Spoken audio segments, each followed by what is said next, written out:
Welcome back to the Vietnamese Case Files channel.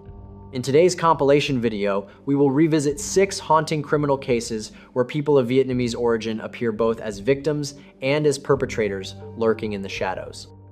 From the Sittensen massacre that shocked Germany and left 7 people dead, to brutal attacks targeting family-run businesses in California, and even a deadly trap set through an online transaction in Texas.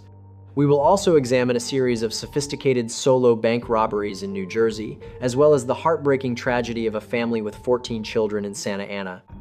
Join Vietnamese Case Files as we dive into the details of each case to uncover the hidden truths behind them and draw valuable lessons in vigilance for the community. And if you enjoy investigative true crime content and want to follow along with Vietnamese Case Files and upcoming cases, don't forget to like, share, and subscribe so you won't miss a single episode. Now, let's begin.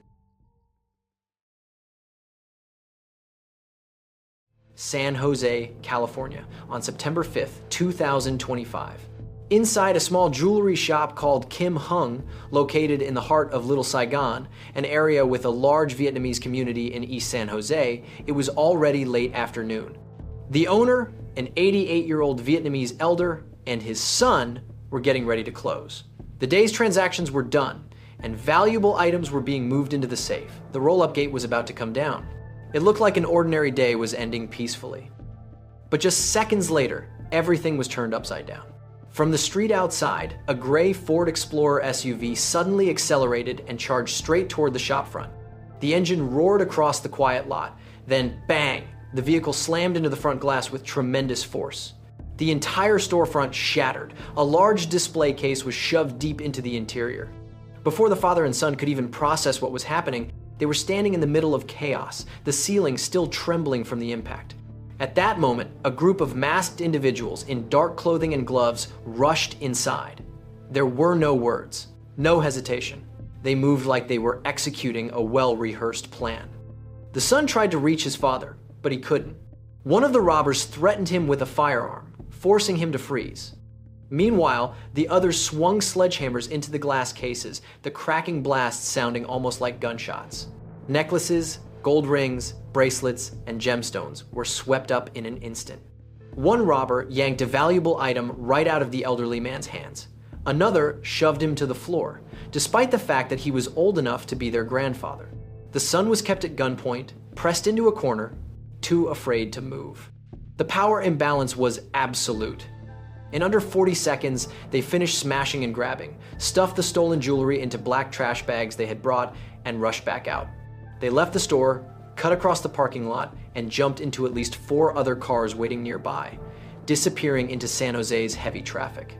The SUV used for the initial smash and grab was abandoned behind them, sitting still like an emptied shell of evidence. San Jose has seen its share of jewelry store robberies, but this one, carried out in less than a minute, in broad daylight, in a busy neighborhood, showed just how reckless and organized this professional crew was. What made them target Kim Hung? Was it a random hit, or the result of weeks of surveillance and scouting? And where would all that stolen gold and jewelry end up?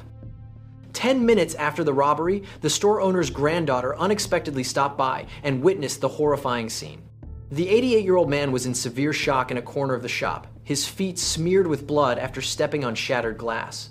Terror had pushed him close to delirium as he kept repeating in Vietnamese, "Oh my God, are they gone yet?" Panicking, she immediately called both the police and an ambulance. Within 5 minutes of receiving the call, patrol officers from the San Jose Police Department, SJPD, arrived at the scene. What greeted them was devastation. The entire storefront had been smashed in. The doorframe and security roll-up gate were bent out of shape, and broken glass was everywhere. The perpetrator's SUV was gone, leaving a gaping hole right at the entrance. Inside, the glass jewelry display cases were shattered. Fragments of glass, twisted frames, and scattered jewelry littered the floor. Dusty airbag residue and a faint burnt metal smell still hung in the air. Investigators quickly secured the scene and assisted paramedics in providing first aid.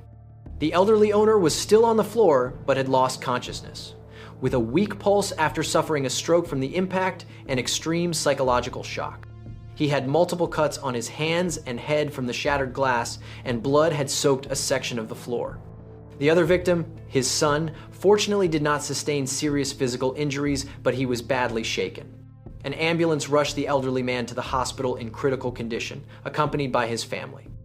Meanwhile, investigators began canvassing the shop for clues.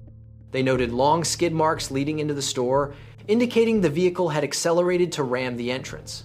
A large sledgehammer dusted with shattered glass had been left behind near the counter, likely dropped by the robbers as they fled in haste. The most important lead at the scene was the store's security camera system. Detectives quickly seized the DVR connected to multiple cameras inside and outside the shop. During an initial check, they were relieved to see the entire robbery had been clearly captured from multiple angles. The chilling footage showed everything. The SUV smashing through the front, more than a dozen dark-clad figures rushing in, smashing display cases, scooping up gold and jewelry, and sprinting back out, all in under a minute. The cameras also captured a tall robber pointing a gun at the owner's son to keep him still, while another shoved the elderly owner to the floor. Watching the video, investigators couldn't help but feel both anger and horror at the robber's cruelty. Even seasoned officers shook their heads. It's rare to see someone nearly 90 years old assaulted so violently in a property crime. When the footage was later released, it sent shockwaves through the public. San Jose Mayor Matt Mahan said he was outraged and pledged that police would do everything possible to bring the robbery crew to justice. Immediately after the robbery, the San Jose Police Department launched a special task force, deploying its most seasoned investigators from the SJPD robbery unit. Based on the scene and the surveillance footage, authorities assessed that this was an organized robbery carried out with highly professional tactics. Investigators also determined that more than 10 suspects took part in the attack, moving with extreme speed and reckless boldness. Using a vehicle to ram straight through the storefront was a rare, audacious method, evidence that the operation had been carefully planned. The scene yielded very little biological evidence, such as fingerprints or DNA, because the robbers wore gloves throughout. However, high-quality security footage provided crucial early leads, including their clothing style, body builds, the weapons they used, and the vehicles involved in their escape. One of the getaway vehicles was identified as a black Jeep Grand Cherokee, a large model with a powerful engine. After checking databases, police found that a black Jeep Grand Cherokee had been stolen from a parking lot in San Jose just one day before the robbery. It was highly likely this was the same vehicle used in the crime. This lead shifted investigators' focus toward professional car theft crews operating in the area. At the same time, witness statements were collected in detail. The store owner's son, who was inside during the robbery, recalled that the crew consisted of more than a dozen individuals, mostly young, dressed alike, black hoodies, gloves, and face masks, speaking American accented slang. One suspect with a gun shouted threats, warning he would shoot if the son resisted. Others used sledgehammers and hard objects to smash every glass display case within seconds, stealing jewelry estimated to be worth tens of thousands of USD, mainly 18-karat gold and diamonds. The entire incident lasted less than 60 seconds. The witness added that before fleeing, one robber knocked the elderly owner down and kicked him hard while he was on the floor, and then the group ran from the scene. This showed not only speed, but clear role assignment. Some stayed outside as lookouts, one controlled the victims, and the rest focused on grabbing the merchandise. Several people from nearby businesses reported hearing a loud crash, like an explosion. When they rushed outside, they saw a black SUV and 2 to 3 other cars speeding away, but no one could make out the license plates. These small details, pieced together, helped investigators form an overall picture. A large, well-prepared crew likely escaped in multiple directions. Given the severity of the case, more than 100 officers from at least 5 different units, including the FBI and police from neighboring cities, were brought in to investigate and hunt the suspects, along with 4 SWAT teams on standby. Detectives split into multiple teams across the Bay Area to gather leads, from traffic camera footage along suspected escape routes, to mobile phone location data near the crime scene, to checks of black market gold channels to see whether the stolen items were being fenced. The round-the-clock effort began to pay off. Just 1 week after the robbery, police obtained traffic camera footage showing the suspected black Jeep Grand Cherokee heading east immediately afterward. That trace led them to the city of Manteca in Central California. There, officers found a Jeep burned down to its frame on an empty lot. Although the vehicle was burned to destroy evidence, police were still able to recover several key pieces of proof. First, the VIN matched the Jeep that had been reported stolen the day before. More importantly, investigators found a latent fingerprint on the interior rearview mirror, likely left behind by the driver. That print was immediately run through the federal fingerprint identification system. The result matched an 18-year-old named Jacques Samuel, who had a prior record for car theft in Oakland. This first solid lead greatly energized the task force. Still, going from one identified person to an entire crew was a long road. Police began covert surveillance on Jacques Samuel to trace his associates. Around the same time, the San Francisco Bay Area was shaken by another brazen robbery. On September 22, 2025, about 20 armed robbers stormed Heller Jewelry in San Ramon, roughly 60 kilometers from San Jose, smashed display cases, and stole multiple pieces of jewelry in broad daylight. The pattern strongly resembled the Kim Hung case, a large group, weapons involved, and multiple getaway cars staged nearby. Police immediately considered the possibility that both robberies were carried out by the same crew. If so, it meant their boldness was escalating fast. The good news was that no one was injured in San Ramon. Even more fortunate, San Ramon police managed to pursue the suspects and intercept several of them as they fled toward Oakland and Dublin. San Ramon police quickly shared the information with San Jose. And one of the detained suspects was Jacques Samuel, the same man whose fingerprint had been found on the burned-out Jeep in Manteca. His arrest in the San Ramon robbery became a major breakthrough for the Kim Hung case.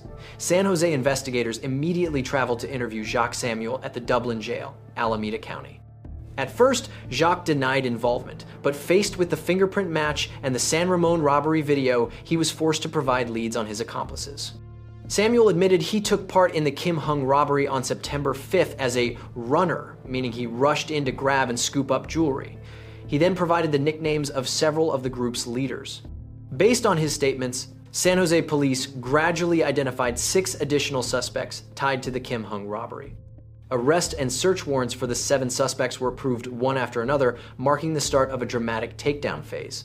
On September 22, 2025, Dublin police, Alameda County, formally arrested Jacques Samuel, already in custody for the San Ramon case, on allegations tied to the Kim Hung robbery pending transfer to Santa Clara County.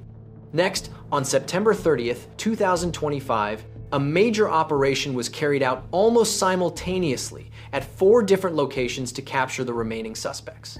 Angel Herrera, 21, was arrested in Pacifica. Tadisha Mayfield, 31, was taken into custody in San Leandro. Zachary Blue Gordon, 23, was arrested in San Jose, and Tom Dunnigan, 19, was captured while hiding in Manteca. By October 2nd, 2025, the final 2 suspects, Cisco Lutu, 18, and Amari Green, 21, were also arrested when police raided a home in Antioch. The arrests were swift and orderly, with no significant resistance, thanks to the element of surprise and tight coordination among agencies. During searches of the suspects' residences, police seized a large amount of stolen property and other key evidence. In particular, at Tadisha Mayfield's home in San Leandro, officers found a Glock 19 handgun with a fully loaded magazine. Investigators believe this may have been the firearm used to threaten victims inside Kim Hung. Police also recovered several gold bracelets and diamond rings that had not yet been fenced, matching items reported stolen from Kim Hung. More seriously, at the Antioch hideout linked to Cisco Lutu and Amari Green, officers seized a large quantity of illegal drugs along with packaging materials, signs that the group was also involved in unlawful narcotic sales. This discovery opened a new investigative angle. The crew may have used proceeds from selling stolen jewelry to buy drugs for distribution, or conversely, committed robberies to finance a drug operation. All seized items were sealed as evidence for later criminal proceedings. At a press conference on October 3, 2025, San Jose police officially announced the arrest of 7 key suspects connected to the Kim Hung jewelry robbery. Deputy Chief Brian Schaab stated, 7 criminals, people who beat an elderly man, destroyed a family business, and terrorized an entire community, are now behind bars. He emphasized, this wasn't a crime of hardship or desperation. It was a violent, organized robbery, part of a smash and grab pattern that's spreading across the Bay Area and throughout the state. However, the investigation is not stopping there. Police believe the crew may be linked to multiple other jewelry store robberies in the region. Investigators say some members were also involved in a recent robbery at a jewelry store in Milpitas, as well as the brazen San Ramon robbery on September 22, 2025. For that reason, San Jose police are working with neighboring jurisdictions to broaden the investigation and map this criminal network across the wider region. Notably, the publicly released suspect profiles show the group was very young. Most were only 18 to 21 years old at the time of arrest. They lived in multiple cities, forming an unusually multi-city structure. This suggests they were not a typical local street crew, but potentially part of a larger network connected through social media or underground contact. Tadisha Mayfield, 31, was the oldest suspect and the only woman in the group. She had previously been arrested for auto theft and receiving stolen property several years earlier, but received probation. Investigators believe she may have served as a connector within the crew, as she reportedly had prior ties to some of the other suspects. The remaining members also had troubled backgrounds. Some had minor records from their juvenile years, such as petty theft or drug possession. It appears they came together primarily to make illegal money, forming a mobile robbery crew that specifically targeted jewelry stores. However, investigators have not found evidence so far that any member belonged to a traditional organized crime gang. This appears to be a newer type of criminal crew, assembled temporarily to pull off a major job, split the loot, and then disperse. According to early statements, they chose Kim Hung simply because they thought it would be an easy score. The shop was fairly small, with no security guard. The owner was elderly, and the security system wasn't particularly modern. Everything about it made it an ideal target in the eyes of people short on cash. That's why the group's motive was clear: greed and profit. The black market could help them quickly fence the gold and jewelry, bringing in tens of thousands of USD in cash to split among themselves. And even though most of the crew were teenagers, investigators described them as extremely aggressive and brazen, willing to use excessive violence when necessary. They believed that by acting so boldly and recklessly, police would never be able to identify everyone involved. But reality proved the opposite. Law enforcement tracked them down quickly, and the justice system will punish those who spread terror through the community. As of now, the legal process is still ongoing. The Santa Clara County District Attorney's Office said it would pursue tough charges against the group, including armed robbery, assault on an elderly victim causing serious injury, conspiracy to commit a felony, unlawful weapon offenses, and possibly drug trafficking charges as well, based on the cocaine that was seized. Each charge carries heavy potential penalties, and if convicted on all counts, the defendants could face decades behind bars, possibly even life sentences for some. At the October 3rd press conference, District Attorney Jeff Rosen stressed that his office would do everything possible to deliver justice for the victims and deter this kind of crime. He said, "When small businesses are attacked, our entire community is attacked. These criminals won't be facing just a few isolated shopkeepers. They'll be facing the police chief, prosecutors, the mayor, and me. And when we're attacked, we will fight back all the way." That hardline statement signaled a fierce legal battle ahead for the Kim Hung jewelry store robbery crew. In the first days after the arrests, the suspects' attitudes varied. Some stayed defiant, silent, or evasive, while others, like Jacques Samuel, showed some willingness to cooperate in hopes of leniency. The Santa Clara County Superior Court quickly held initial arraignment hearings for each suspect. The judge described the case as extremely serious, organized, and violent. So most of the suspects were held without bail due to concerns they might flee or pose a danger to the public. The defendants will go through the full criminal process, from preliminary hearings and plea negotiations to a full trial if they do not plead guilty. With strong evidence, surveillance video, weapons, statements, and recovered property, along with intense attention from officials, many believe the upcoming court proceedings will result in sentences that match the severity of the crimes. As for Kim Hung Jewelry, the family estimates the robbery caused losses of up to $50,000. But more important is the owner's health. The 88-year-old suffered a stroke after the fall and was unable to answer questions when his granddaughter arrived.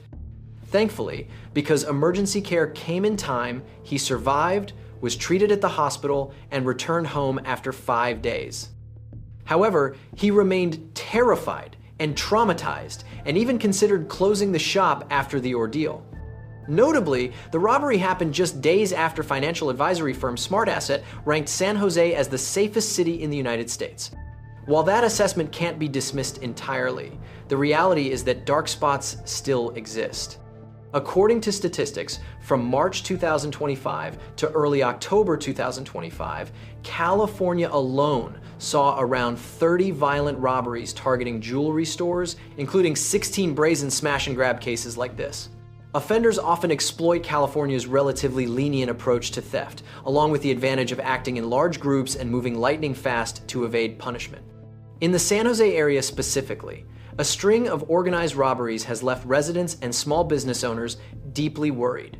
This reality has forced local authorities to speak out. City leaders have called for stronger security measures and tougher crackdowns, stressing that these violent attacks on small businesses are seriously threatening the community's sense of safety. Many owners of jewelry shops, nail salons, and spas in the area have proactively upgraded security by installing reinforced metal gates, impact-resistant glass, and camera systems that send real-time alerts to their phones. Others have hired armed security guards to stand watch, especially during peak hours. San Jose police have also increased patrols in Vietnamese commercial districts to reassure the public. On Friday night, April 6th, 2018, Cindy Lay closed her faux restaurant in Oakland, then drove with her husband to their other location in Alameda to clean up. Helping them was their daughter's boyfriend as well. At around 10:30 p.m., after finishing everything, the three locked up and walked along Webster Street on their way home, unaware that danger was lurking in the darkness nearby. Just a few steps after leaving the restaurant, the three were suddenly blocked by two shadowy figures rushing toward them. One of the strangers tried to snatch the handbag Cindy Lay was carrying. By instinct, the 61-year-old woman clutched it tightly and refused to let go.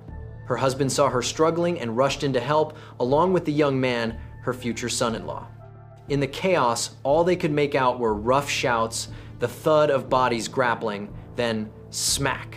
A horrifying sound rang out as a heavy metal object struck Cindy's head. She collapsed onto the sidewalk, her head hitting the hard concrete. The scene was so terrifying it felt as if time froze. Her husband and the young man stood stunned for a split second, then hurried to lift her while the attackers still refused to back off.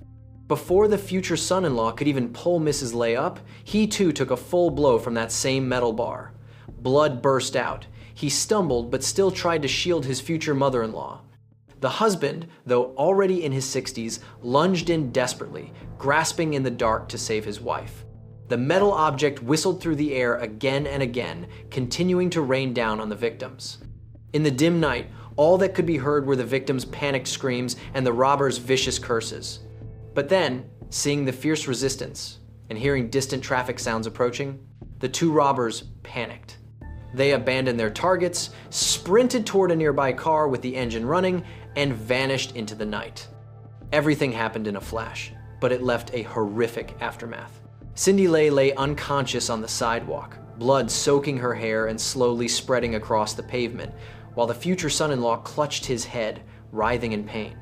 Her husband trembled as he lifted his wife's head, calling her name in desperation when he realized she was in a coma, bleeding heavily from the head. Even in sheer panic, he immediately pulled out his phone and called 911, his voice breaking as he begged for help. Just minutes later, the wail of Alameda police sirens tore through the normally quiet night on Webster Street. Paramedics and officers arrived at around 11 p.m., quickly transporting Cindy Lay and the 28-year-old man to the hospital in critical condition with severe head injuries. Cindy's husband tried to recount what had happened to police, then rushed into the ambulance, gripping his wife's hand tightly and praying for a miracle. When the first investigators arrived at the scene on Webster Street, a chaotic and haunting picture greeted them. Blood was scattered across the sidewalk outside Fur Ondau, with several streaks stretching along the ground, signs of a struggle. The victim's brown handbag lay nearby, its strap torn apart, and inside were still cash and personal documents. The evidence suggested the attack began as a robbery, but in the end, the robbers got nothing. A mobile phone lay near the bag, its screen shattered, possibly Cindy's phone, or her husband's, dropped during the scuffle. On the roadway, a few loose bills and receipts were scattered, items that may have spilled from the victim's wallet as she fought back. Police combed through every centimeter, collecting even the smallest pieces of evidence, because they knew every detail could be the clue that led them to the attackers. The investigative team, led by Lieutenant Waylon Gee of the Alameda Police Department, quickly sealed off the scene, putting up barriers to keep back a crowd of curious onlookers that had begun to gather. Under flashing red and blue lights, forensic technicians carefully photographed the area, marked the locations of bloodstains, and collected samples. They found that the victim's blood was concentrated mainly in the area directly in front of the restaurant and along the sidewalk, consistent with accounts that Cindy Lay was knocked down there and suffered catastrophic head trauma. The weapon used was preliminarily identified as a hard metal object, possibly a section of metal pipe or a metal rod. Unfortunately, no such object was found at the scene, suggesting the attackers likely brought it with them and disposed of it as they fled. Based on the severe head wounds and witness statements, police concluded the attacker used a hard object to strike Cindy Lay's head multiple times. This level of brutality was far beyond what would be necessary for a robbery, showing they were willing to take a life just to steal property. Lieutenant Gee and his colleagues took initial statements from the husband and the 28-year-old man at the hospital. Both were injured and in shock, but they tried to provide valuable information. They reported that there were two attackers. One tried to snatch the handbag and assaulted Cindy Lay in the face when she resisted, causing her to fall and hit her head on the ground. The second attacker swung a metal rod repeatedly, striking the victim and the family members who rushed in to intervene. In the dim light, witnesses could only make out that both were men of average build, wearing dark clothing. One wore a jacket with an unusual pattern design, and the other seemed slightly shorter. After Mrs. Lay collapsed, both men ran to a car parked nearby and sped away. Unfortunately, in the panic and the darkness, no one was able to catch the license plate number or clearly identify their faces. Even though the early leads were still vague, investigators were able to form several key preliminary conclusions. First, this was clearly a robbery that escalated into a violent assault, and the attackers did not appear to know the victim beforehand. Second, the brutality of the attack made police suspect this was not the first time these men had struck. They acted recklessly and arrived with a weapon already in hand, showing a disturbing level of preparation. Third, the fact that there were two suspects suggested an accomplice situation, most likely a pair or a professional crew that had operated together before. That same night, police urgently reviewed CCTV footage from the restaurant and nearby businesses. Fortunately, a camera from a neighboring shop captured part of the attack. In the blurry black and white footage, Lieutenant Gee could faintly see the three victims stepping out of the restaurant, then two figures rushing in, followed by a quick struggle.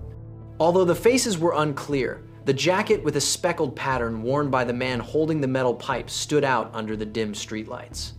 That distinctive patterned jacket immediately drew investigators' attention and became a crucial identifying detail. After gathering the initial information, Alameda Police quickly issued a bulletin to neighboring agencies, including the Oakland Police Department and surrounding jurisdictions, describing the suspects and their vehicle. But just as the investigation was still in its early stages, devastating news arrived from the hospital. After 4 days of intensive treatment, Cindy Lay passed away on April 10, 2018, due to the severity of her injuries. Her death left immeasurable grief, not only for her family, but also for the local Vietnamese community. According to relatives, Cindy Lay was the eldest daughter in a family of 9 children. After immigrating to the United States, she brought with her a tireless work ethic and slowly built a new life in a foreign land. Cindy Lay married, had children in America, and together with her husband built the Pho On Dao brand. They opened their first restaurant near Lake Merritt in Oakland, then later expanded with a second location in Alameda. The image of the petite woman with long, straight black hair and a warm smile, always behind the register or moving briskly through the dining room, became familiar to countless customers. Cindy Lay won people over with her friendly manner and thoughtful communication, often greeting customers by name and taking meticulous care of them. That kindness created the unique, welcoming warmth of Pho On Dao, a place where everyone felt like family. But now, it lives only as a vivid ache in people's memories. That enormous loss became even more motivation for police to quickly find the perpetrators. The Alameda Police Department mobilized every available resource for the investigation, determined to solve the case as quickly as possible. The crime scene had provided initial leads, but to identify the perpetrators, investigators understood they would need to blend traditional police work with modern technology. Lieutenant Waylon G. led the special task force, working alongside criminal investigators from both Alameda and the Alameda County District Attorney's Office Bureau of Investigation. At the outset, the team focused on maximizing the area's security camera coverage. They fanned out to review every camera from shops, banks, and traffic lights around Webster Street to trace the suspect's escape route. From the neighboring shop's footage, police noticed the suspect's vehicle parked at the edge of the frame and determined it was a dark-colored sedan. Based on the timing and direction of flight, investigators suspected the car may have headed toward the Posey Tube, the only late-night roadway connecting the island of Alameda to the city of Oakland. If so, it was very likely the suspects fled back into Oakland to hide. With that working theory, the task force immediately contacted the Oakland Police Department for assistance. Oakland has a network of traffic cameras and automated license plate readers positioned along major routes. Technicians pulled data from around 11 p.m. on April 6, 2018, near the exit points off Alameda Island. Fortunately, a camera on the far side of the Posey Tube captured a fleeting image of a dark sedan emerging from Alameda at around 11:05 p.m. From that image, police could not read the full plate, but they were able to identify the vehicle as an older model black Honda Accord. The plate characters were also partially recognized, beginning with 7X, followed by several unclear digits. Even though incomplete, this was extremely valuable. It significantly narrowed the search within the vehicle registration database. At the same time, traditional investigative work was carried out aggressively. Detectives went door to door, speaking with residents and business owners near the scene to find witnesses. Several people on Webster Street said they heard screaming and saw two men run to a car and speed off. They added that the car appeared to be a mid-size, four-door vehicle, black or dark blue, with a noticeably loud engine. One witness vaguely recalled a California-style blue license plate and remembered the letter X. That detail matched the data police had already gathered. The scattered clues began to form a clearer picture. Using registration data, the task force filtered all black Honda Accords from the late 1990s to the early 2000s, with license plates starting with 7X in the Oakland and Alameda area. The list shrank to only a few dozen vehicles. After narrowing the list further by focusing on owners with prior records for robbery or violence, police zeroed in on one name: Paul Prudencio Paez, 38 years old, from Oakland. He owned a black 1997 Honda Accord with a license plate beginning 7XFU. More notably, Paez had a prior conviction for robbery and had been released from prison just a few years earlier. Another name also rose to the top: Dante Holloway, 39 years old, living in Oakland, with a long history of robbery and violent offenses. Holloway did not have a vehicle registered in his name, but his roommate was listed as the owner of a similar black Honda Accord. Records showed Holloway had been convicted of robbery 3 times, including as an accomplice. Notably, Paez and Holloway were both convicted of robbery on March 21, 2000, suggesting they may have been partners in a previous case, or at the very least, they had known each other in prison. This discovery electrified investigators. Could these two be the criminal duo they had been hunting? To strengthen their theory, police kept gathering evidence. They obtained warrants to review Holloway's parole and supervision files and learned he was still on probation after being released just a few years earlier. That meant Holloway was required to wear a tracking device or report regularly, yet he may have been committing crimes in secret during that period. On top of that, when detectives searched social media photos and older records, they were stunned to find that Dante Holloway had appeared in a photo from a year earlier wearing a blotchy leopard print jacket, matching the jacket seen in the crime scene footage. That image was preserved in his 2012 jail booking file. Clearly, Holloway had a habit of wearing that distinctive jacket, and he wore it during the attack, unknowingly turning it into evidence that pointed straight back at him. With enough circumstantial evidence in hand and their primary suspects identified, Alameda police coordinated with Oakland's SWAT team to plan the arrests. On August 20th, 2018, before dawn, police teams hit 2 locations in Oakland at the same time. One unit arrested Paul Paez at his residence, while another unit moved in to arrest Dante Holloway. Both men were taken into custody swiftly, with no chance to resist. Holloway still seemed confused about what was happening, while Paez turned pale. During searches of their homes, police seized clothing and other items. At Holloway's place, they found a distinctive patterned jacket of the same type as the one in the video, almost certainly the fateful jacket from the night of the crime. Investigators also recovered a mid-sized metal bar in Paez's garage, similar in length and weight to the weapon described by witnesses. While they could not confirm it definitively at that moment, it suggested planning and preparation. At the station, detectives began an intense interrogation. Paul Paez remained fairly calm and insisted he was innocent, claiming that on the night of April 6th, he had been home alone watching TV. It was a thin alibi with no one to verify it. Dante Holloway, however, after hours of evasions, was forced to admit part of the truth. Pressured by the jacket evidence and the risk that his partner might blame him, Holloway blurted out that he had been at the scene and had swung a metal pipe, though he claimed he did not know whom it hit. That half-confession was still an admission of involvement, even if Holloway tried to minimize his role. He blamed it on stepping in to protect a friend when Paez was struggling with an unknown man, implying he never intended to harm anyone. But to investigators, it was a weak excuse. The confession was enough to support charges against both men. They were booked into Santa Rita Jail in Alameda County immediately afterward and were denied bail.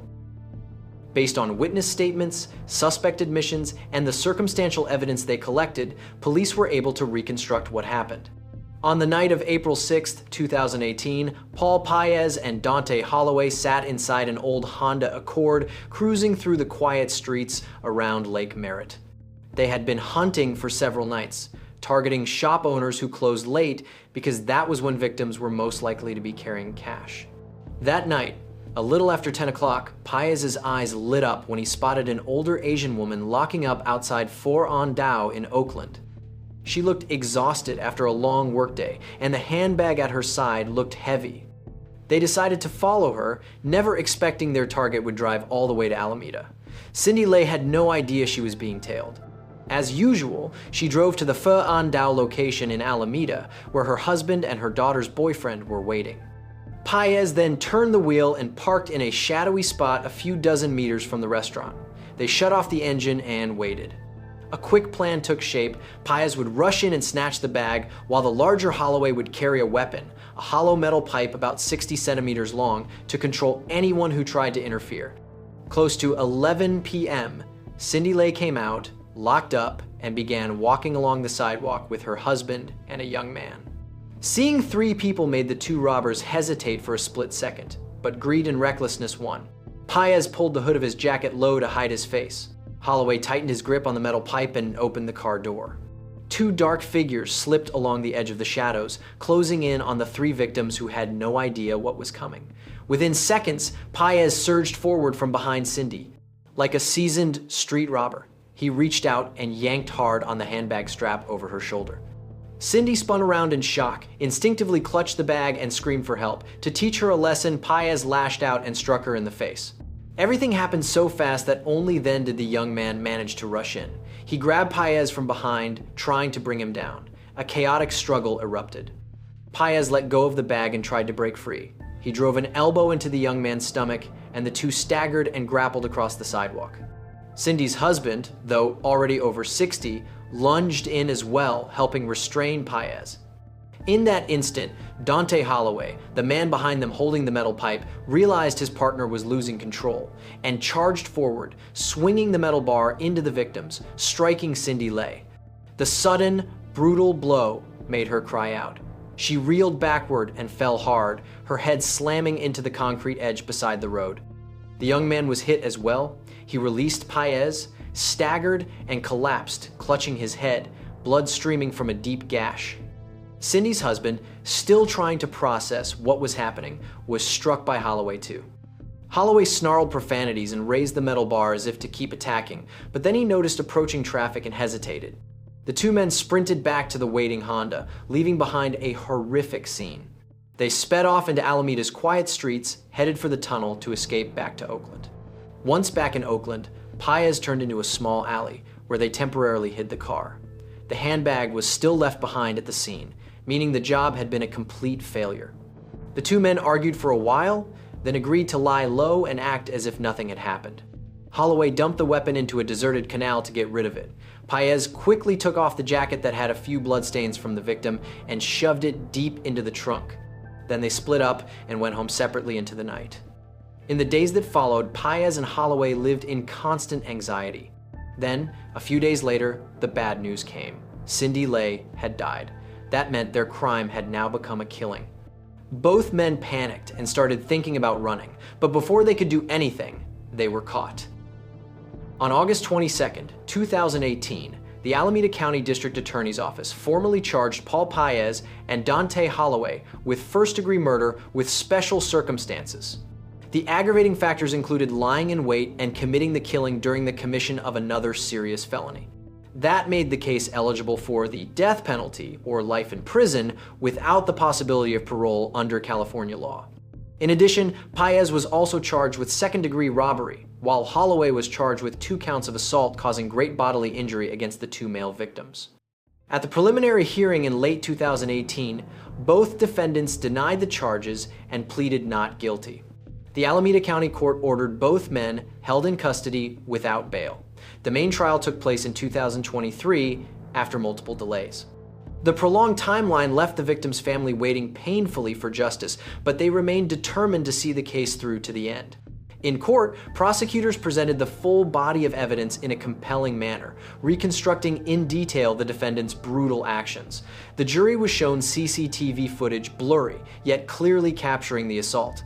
They also heard testimony from eyewitnesses, the victim's husband and her daughter's boyfriend. The courtroom fell silent as Mr. Lay tearfully described the despair he felt that night, cradling his wife's blood-soaked head in his hands.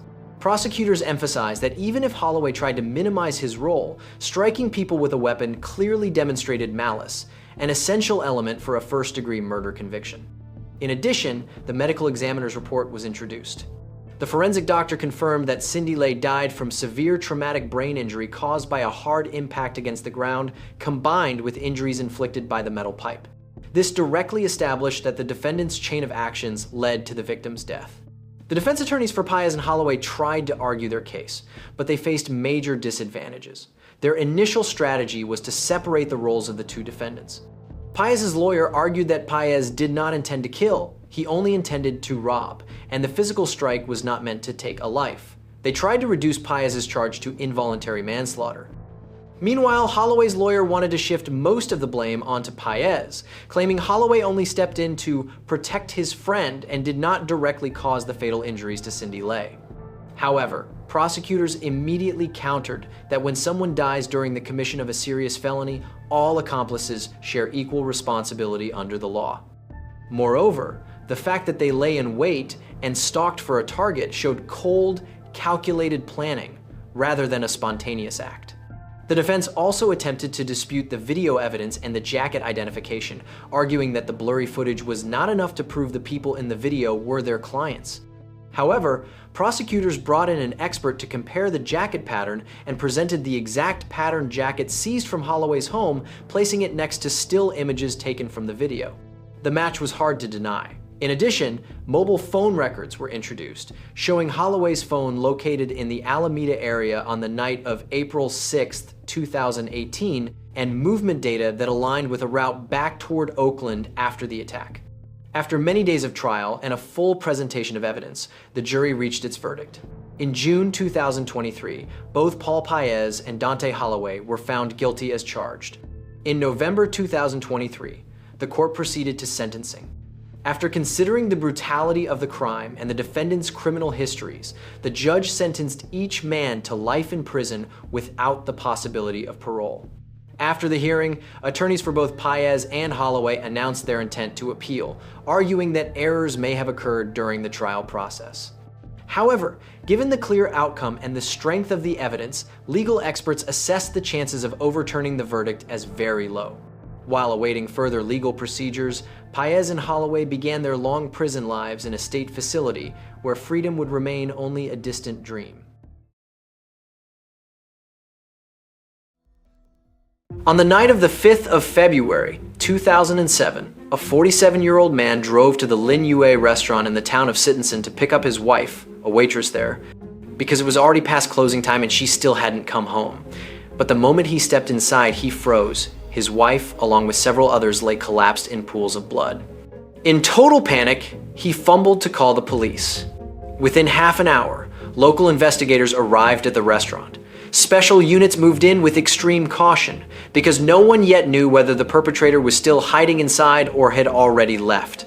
The three-story building served both as a restaurant and as the owner's residence, with multiple interconnected rooms that formed a maze dangerous for anyone entering for the first time. In an atmosphere thick with the stench of death, officers swept the ground floor and then slowly climbed the stairs toward the living quarters above, nerves stretched taut. Fortunately, the urgent search found no sign of any suspect.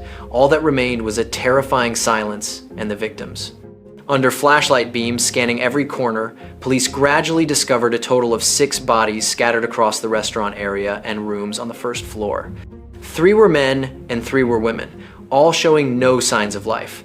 One additional man still had a faint pulse and was rushed for emergency treatment, but he later died as well. Most disturbingly, the victims' bodies were found tightly bound with plastic zip ties. The gunshot wounds showed the marks of a cold, close-range execution, leaving most of the victims' faces badly disfigured. Notably, some bodies also had pink fabric wrapped tightly around their heads. Later, forensic analysis determined it was restaurant tablecloth material, likely used by the killers to muffle the sound of the shots or to reduce blood spatter in the surrounding area. Beneath that layer of fabric was a fatal wound at the back of the victim's head. This detail revealed the killer's chilling level of calculation. While police were still reeling, a man suddenly stepped out from the last room at the end of the ground floor hallway and said he was a tenant renting a room in the building. Remarkably, he was completely unharmed and he hadn't even realized a tragedy had just unfolded right next door. When questioned, the man said that night he had shut his door tightly and was wearing headphones while playing video games, so he did not hear any unusual sounds. Perhaps because of that, the perpetrators assumed the room was empty and left it alone. Around the same time, a faint, muffled cry was heard, leading officers to the cashier area near the entrance. There, forensic staff were stunned to find a little girl, about 2 years old, trembling as she hid under a blood-stained blanket. Miraculously, she was not injured. Police suspected that before she was attacked, the child's mother may have managed to wrap her daughter in the blanket and hide her near the counter, hoping to keep her out of the killer's sight. Thanks to that act, the child survived. With such a chaotic scene, identifying the victims became the top priority in order to trace the perpetrators. Through the statement of the husband who had come to pick up his wife, police quickly obtained preliminary information. Among those killed were the owners of Lin Yue restaurant Danny Fan and his wife Annie Fan. Both were of Chinese origin, born in Hong Kong in the 1970s and 1980s. Carrying the dream of building a life abroad, the young couple married and migrated to Germany in the late 1990s.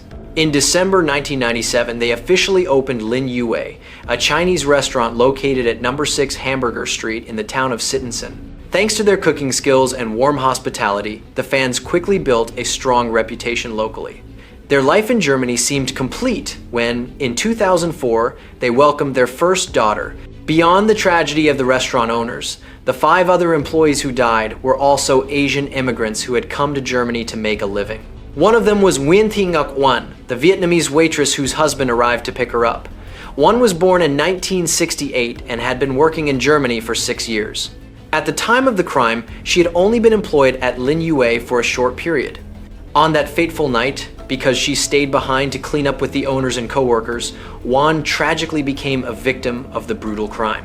When sudden and unjust death delivered a devastating psychological shock to her husband in a foreign land. The second Vietnamese victim was identified as Dao Ngoc Son, 32 years old, originally from Haiphong. When authorities reached the scene, he was found in the food storage room, barely clinging to life. Although he was rushed for emergency treatment immediately, his injuries were too severe, and he died later that same day. One important detail provided by Nguyen's family was that although Son had lived in Germany for 10 years, he did not have official residency papers and was therefore forced to use someone else's identity to work. This made the police's initial identification process significantly more difficult. For the Malaysian waitress Wai Heng Foong, 36 years old, her circumstances were also deeply tragic. She and her husband migrated to Germany in the early 2000 years to make a living, leaving their 2 young children back home in the care of relatives. The couple had not worked at Lin Yue for long before disaster struck. On that fateful night, Wai and Nguyen were brutally attacked by the perpetrators right in the ground floor dining area. The next victim was Rohasit Jitlod, 31 years old, who worked as a kitchen assistant. He was born in Thailand but moved to Germany with his mother and German adoptive father when he was 6. Records showed that Rohasit had a relatively solid background. He graduated from Hauptschule, completed military service in Germany, and was even a formally trained artist. His body was found near the kitchen with multiple gunshot wounds to his back and head. Based on the scene, police believed he likely tried to run, but was shot from behind and collapsed on the spot. The final victim on this tragic list was the chef Wan Wang Li, 57 years old, a longtime close acquaintance of the restaurant-owning couple. Wan was deeply loved by his colleagues and had been planning to retire and return to his hometown of Hong Kong. But the tragedy struck just before he could fulfill that dream. The victims' deaths left not only immeasurable pain for their families and loved ones, but also plunged the entire town of Sittensen into shock and mourning. As soon as rescue operations were completed, Sittensen police immediately formed a special task force, devoting all resources to investigating this shocking mass killing. The first clues collected at the chaotic scene were scattered. Crucial traces such as blood, spent shell casings, bullet impacts in the walls, and numerous fingerprints and shoe prints appearing across multiple areas. Based on ballistic evidence, the weapon was identified as a small caliber handgun fitted with a suppressor. The fact that the perpetrators fired at close range was precisely why the sound was significantly reduced, drawing little attention from nearby people. After thorough forensic processing, investigators gradually formed a key hypothesis. The motive pointed more toward robbery than personal revenge. This assessment came from the discovery that valuable items at the restaurant had vanished, including cash, a laptop, and mobile phones. These were compact items that could be easily carried off and quickly sold. Logically, if the attack had been purely for revenge, the perpetrators would typically leave immediately after killing, rather than risk staying behind to loot property. From witness statements, police learned that on the evening of the 4th of February 2007, Lin Yue served customers until around 10:30 Pessants when the last guests left. After the doors closed, only the fan couple and 5 employees remained inside to clean up and prepare for the next business day. One notable detail was that shortly before the tragedy, specifically at 10:20 parade, the owner, Annie Fan, was still on the phone with a regular customer, asking him to help check a corrupted music file on the computer. That customer was a tech specialist and kindly stopped by to take the data home to fix it. However, when he called back at 11:20 p.m. to report the result, no one answered on the other end. This crucial detail suggested that only minutes after the last customer left, Lin Yue restaurant had already become the target of a deadly attack. While the investigation was under intense pressure, an unexpected call from a police department near the city of Bremen delivered extremely valuable leads, unlocking a key turning point in the entire case. According to a report from patrol officers, they had just stopped a dark blue car carrying 2 Asian men. The stop took place at around 1 p.m. on the 5th of February, only 13 hours after the horrific murders. Notably, the 2 men showed multiple suspicious signs. One could not produce a driver's license, and in his pocket, officers found a large quantity of illegal drugs along with a wad of cash worth several thousand euros. The other man was carrying a similarly large amount of money. Suspecting a drug trafficking or theft ring, police decided to search their Volkswagen Polo. And then, in the cup holder beside the driver's seat, officers found an unusual slip of paper.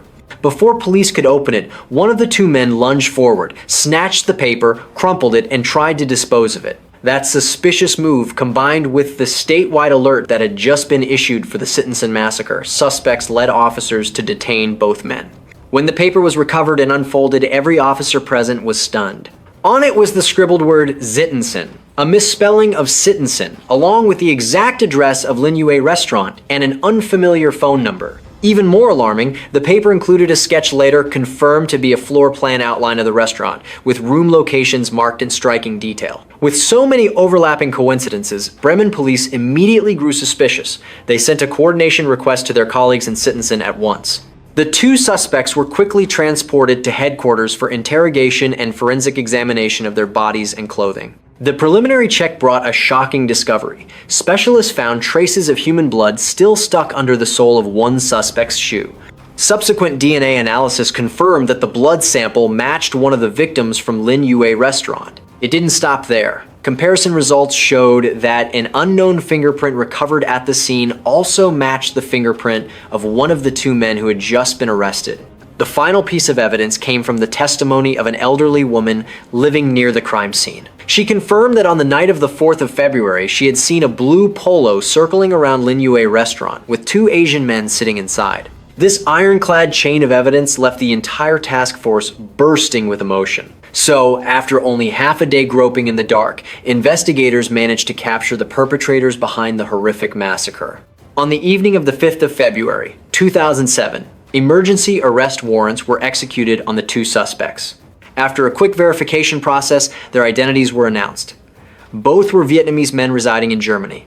However, investigators raised a major question. Could just these two men really have carried out a massacre of such scale? As expected, later findings showed they were operating as part of a 5-member criminal group.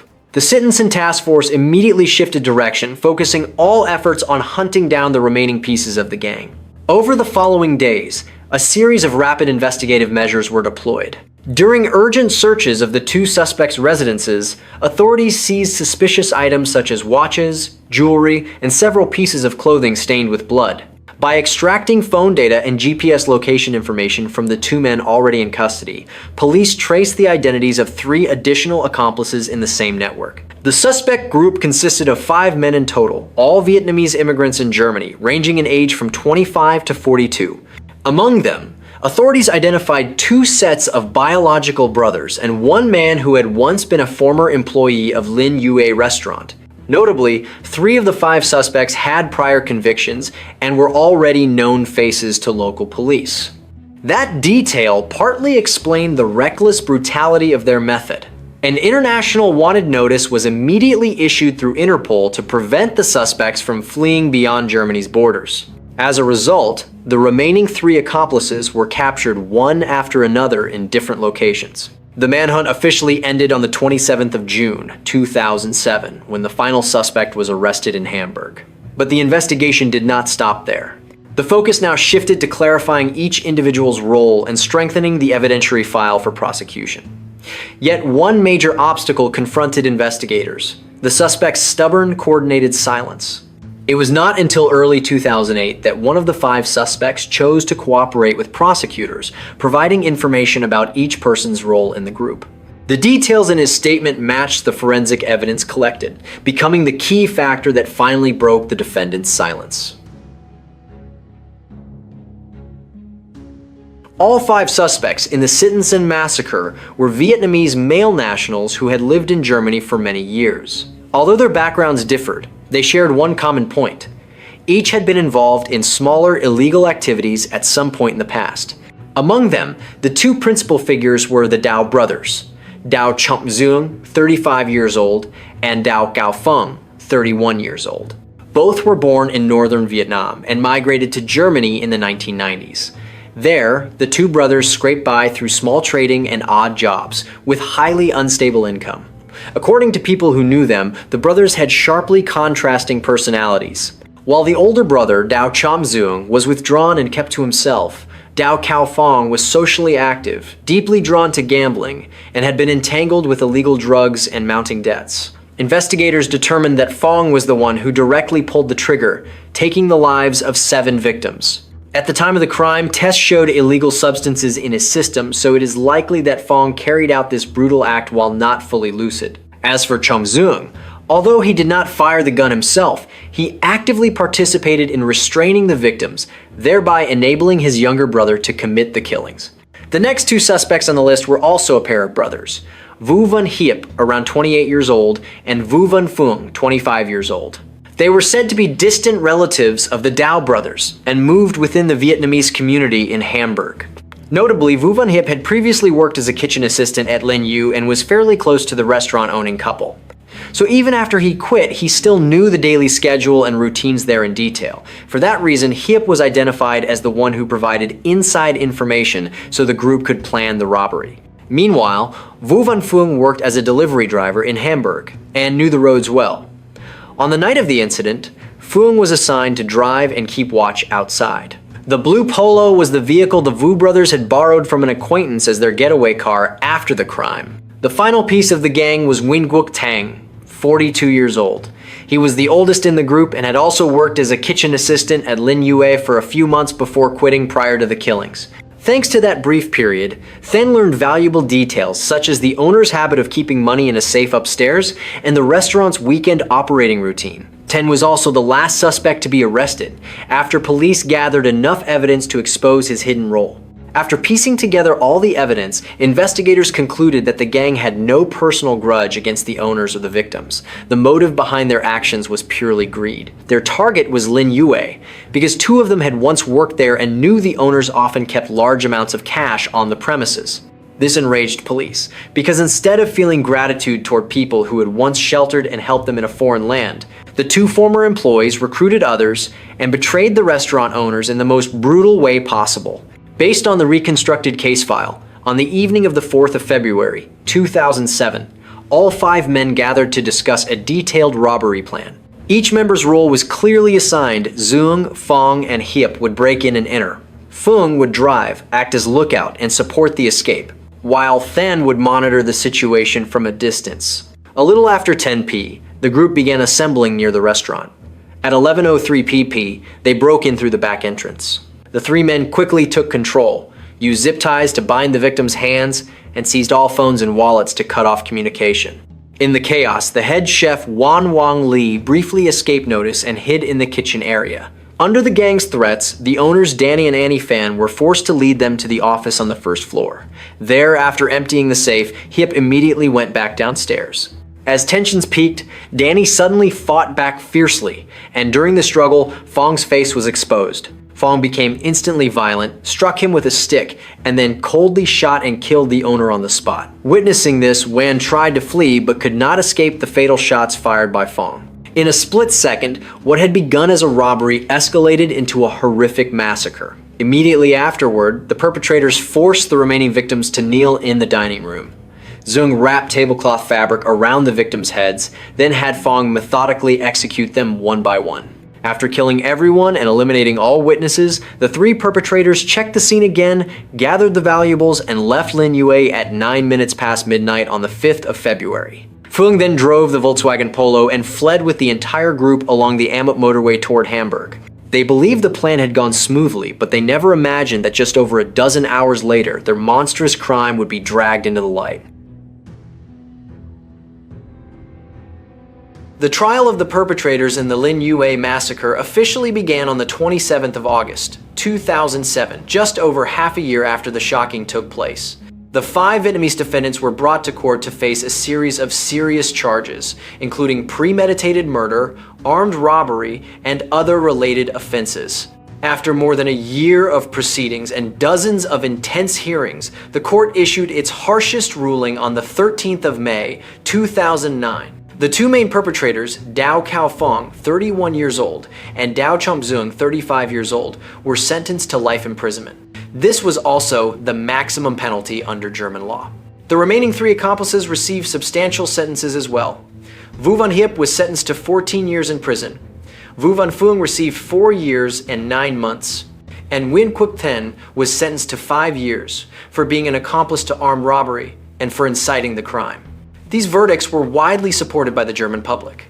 The victims' families who attended the trial could not hold back their tears after hearing the sentences, viewing them as the final measure of justice for their lost loved ones.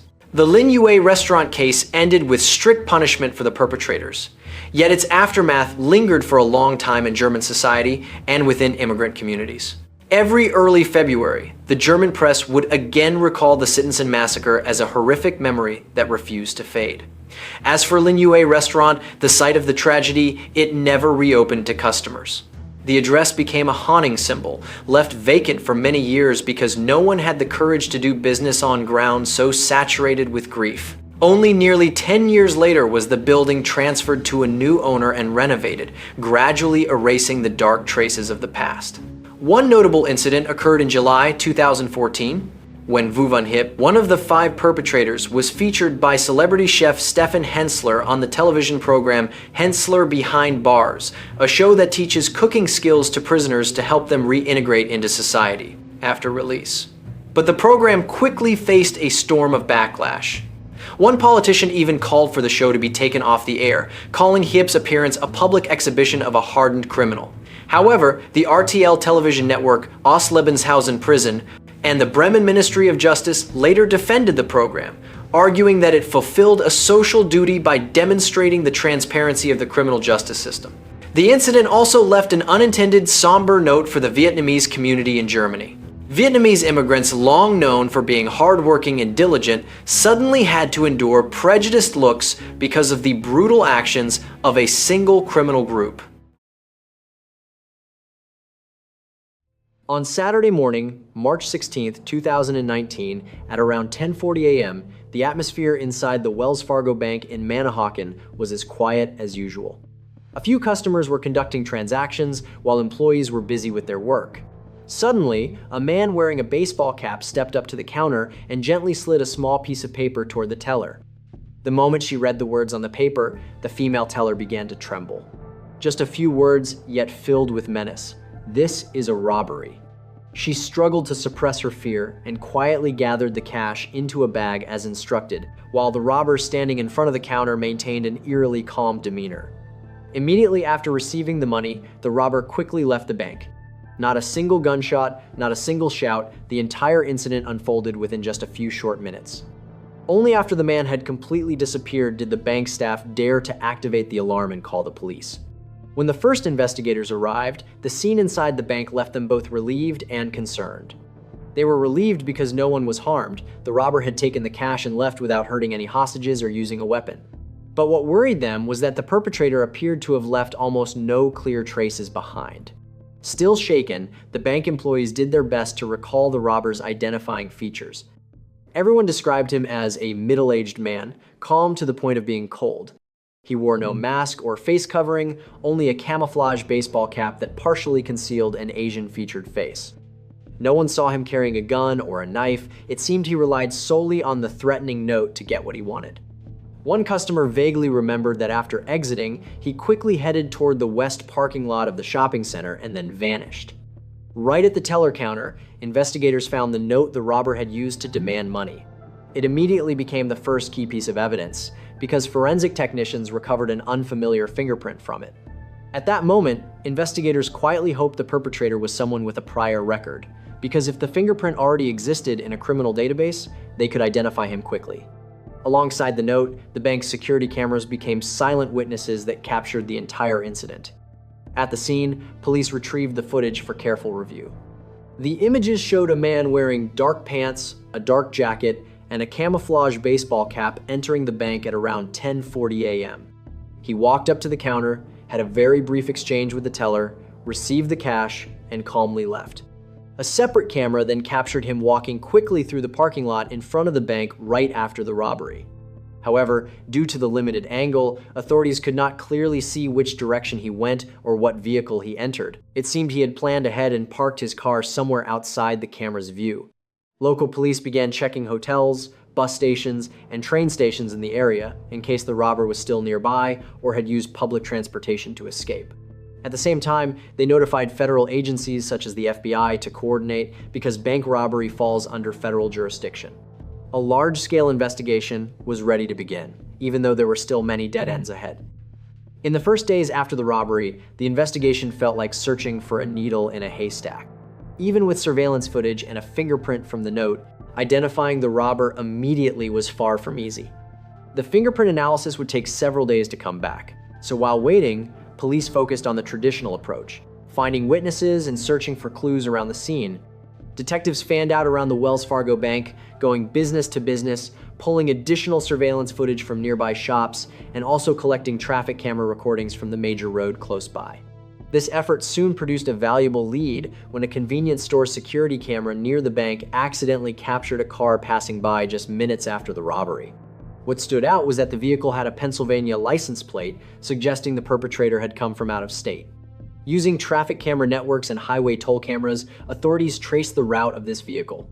Sure enough, video data showed the car with a Pennsylvania license plate appearing on the route from Philadelphia toward New Jersey on the morning of March 16th, then leaving New Jersey not long after the robbery took place. This perfectly matched the theory that the robber had driven in from Pennsylvania to commit the crime, then quickly returned to a neighboring state to evade the local police manhunt. When investigators ran the license plate through vehicle registration records, police found that the car was registered to a man with the last name Nguyen living in Newtown Square, Pennsylvania. Notably, he had a son named Kim Quirk Nguyen. From that point on, the name Kim Nguyen began appearing in the investigative file as a potential suspect.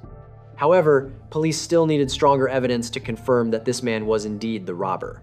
They quietly began gathering information on the suspect in search of additional key leads. At that very moment, the fingerprint comparison results from the note at Wells Fargo came back, showing a match with an FBI record for a previously arrested offender. And sure enough, that fingerprint belonged to Kim Quirk Nguyen, a resident of Pennsylvania. It turned out that as far back as 2012, Kim Quirk Nguyen had been arrested for a bank robbery using a similar method, also threatening a teller with a note at a TD Bank in Powley, Pennsylvania. That past offense had placed Kim's fingerprint into the database, and it now became the golden evidence linking him to the new robbery. This crucial lead solved the biggest mystery of the case, identifying the robber. However, the hunt for him was far from over. As soon as they had Kim Nguyen's name and photo identification, Ocean County Police coordinated to obtain a federal warrant and an extradition order for the suspect, but he had already disappeared from his residence. It seemed he had sensed the intensified pursuit and was deliberately hiding as carefully as possible. While the investigation was growing increasingly tense, another serious development hit. Just days after the first bank robbery, a similar incident occurred in Ocean County again, this time at an M&T Bank branch in the township of Barnegat on the afternoon of March 29, 2019. The method was nearly identical. A man handed the teller a threatening note, used no weapon, took the cash, and left. Surveillance footage and witness statements indicated that the perpetrator wore a blue shirt, dark pants, and a baseball cap. Although the outfit differed from the first incident, his calm demeanor and the way he carried out the robbery were the same. Police were almost certain it was still Kim Nguyen, the man who had brazenly struck a second time in the same area in less than 2 weeks.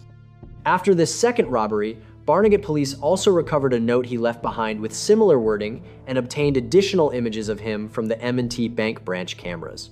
By then, authorities were confident they were hunting a serial bank robber. Immediately after the robbery on March 29th, a nationwide warrant was issued for Kim Quirk Nguyen, but where had he gone? This was when the search became a suspenseful manhunt spanning multiple states.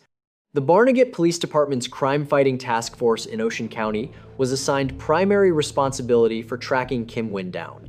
They worked closely with federal and neighboring state law enforcement agencies, including the FBI, the New Jersey State Police, and the Philadelphia Police Department. His 2012 criminal record was revisited, allowing investigators to build a profile of a man with a prior bank robbery conviction and multiple other financial crimes, such as document forgery and identity theft.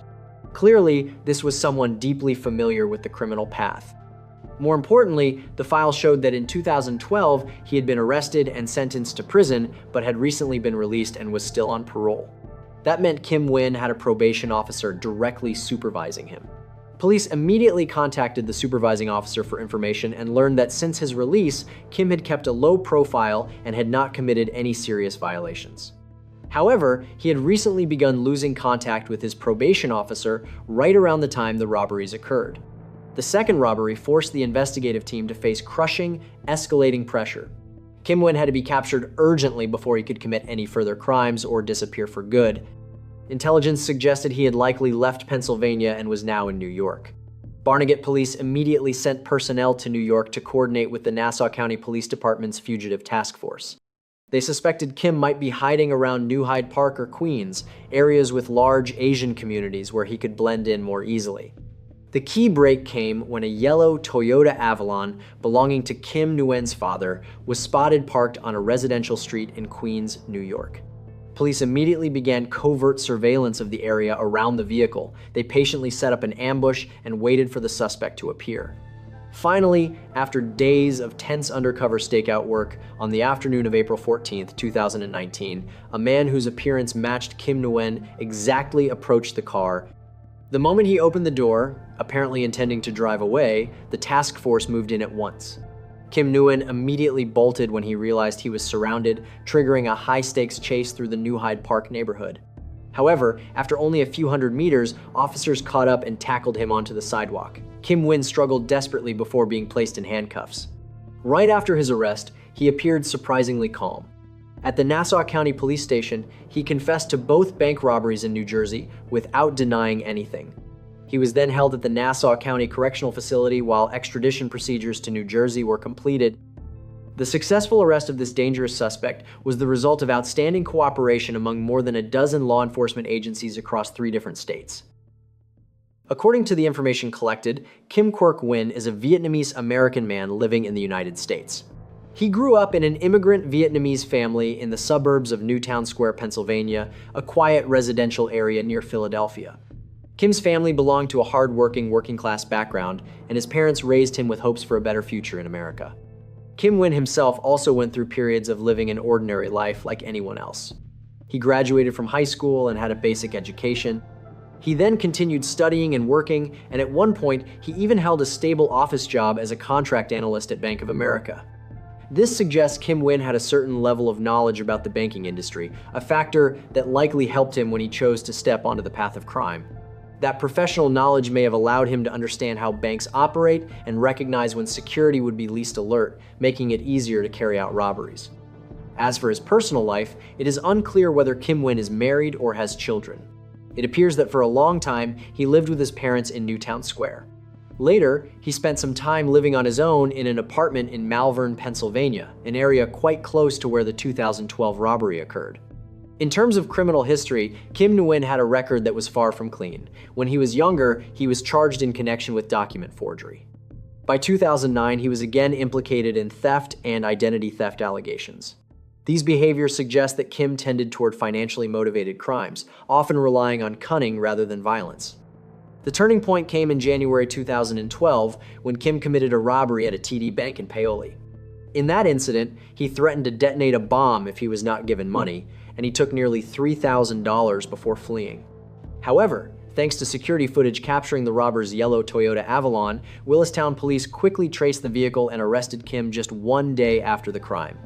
Notably, when he was arrested in 2012 and brought to court, Kim Nguyen appeared very polite and somewhat deferential toward the judge. This suggested that, deep down, he understood his wrongdoing and feared the authority of the law.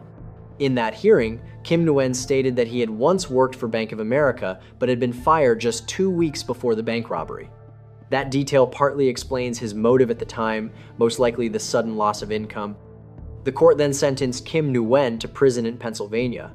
In 2018, he was released under special supervision, meaning he remained under strict monitoring and was not allowed to leave the state without approval from authorities. Yet, it seems that punishment was still too lenient for someone like him because he later dared to return to crime not just once, but twice.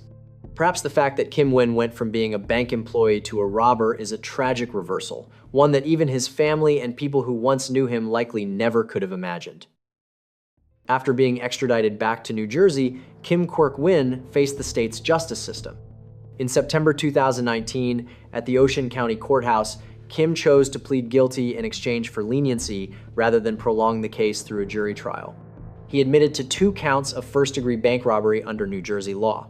In return for the defendant's guilty plea, prosecutors recommended a total sentence of 10 years in prison for both incidents, specifically 5 years for each robbery, to be served consecutively.